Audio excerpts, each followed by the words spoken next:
Electricity is an important source of energy in the modern times. Electricity is used in our homes, in industry, and in transport.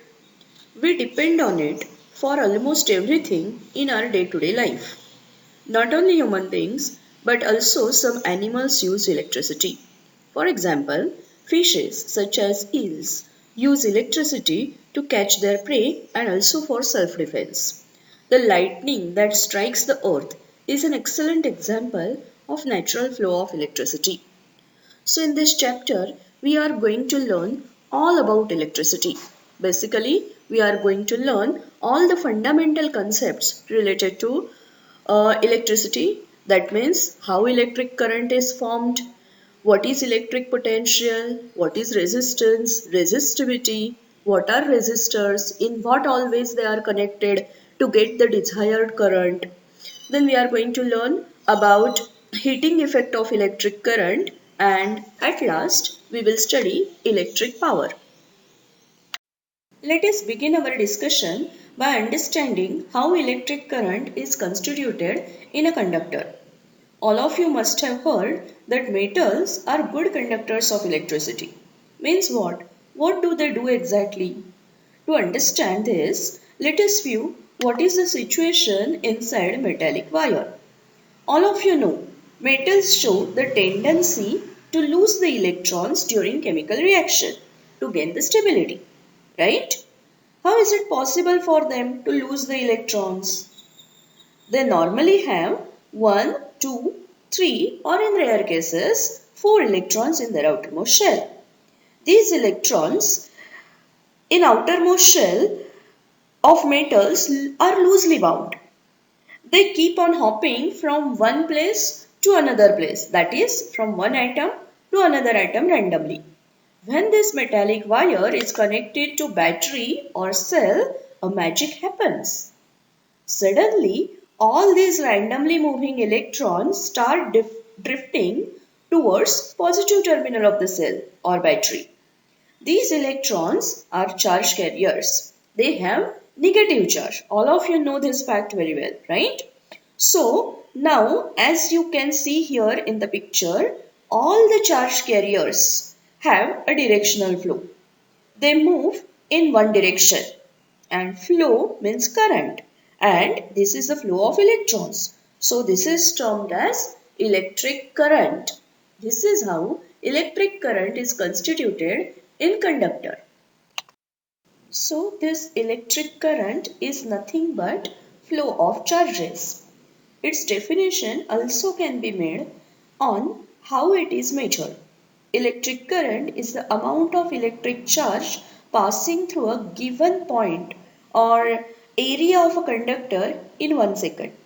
That is, electric current is rate of flow of charges. It is denoted by letter I. So, its formula is, or formula to calculate electric current is I is equal to Q upon T. Here Q means electric charge and T means time. So electric current is nothing but total amount of electric charge passing through a particular area of a conductor in unit time. Unit time means 1 second. Let us talk about unit to measure electric current. SI unit of Q. Q means electric charge. SI unit of electric charge is coulomb, and unit or SI unit to measure time is seconds. All of you know this. So unit to measure electric current is coulomb per second. But in the fond memory of French scientist Andre Ampere, instead of saying coulomb per second, it is called as ampere.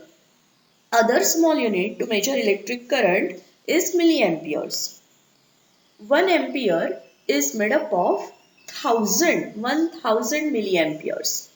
So 1 ampere is equal to 10 raised to 3 milliamperes.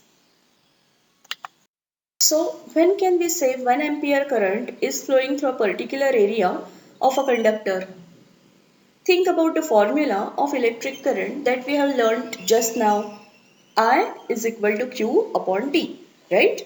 So when 1 coulomb of charge flow through a particular area in 1 second, then current flowing through that particular area is said to be 1 ampere. When metallic wire is connected to a battery, all the electrons get drifted away from negative terminal to move towards positive terminal. So real direction, or you can say true direction of electric current, is from negative to positive terminal of a battery. But when Benjamin Franklin in 18th century discovered electricity, he made an assumption about direction of electric current. He stated the direction of electric current is from positive to negative terminal, which is called as conventional direction of electric current. And still, in all the books, in all the circuits, electric circuits, this conventional direction of electricity is shown, that is from positive to negative terminal. Even though now we know the direction of electric current very well, that is true direction, which is from negative to positive terminal.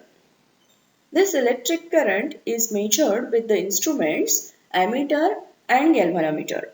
Ammeter tells you magnitude of electric current and galvanometer tells you direction as well as magnitude of electric current. This ammeter is always connected in series in the circuit.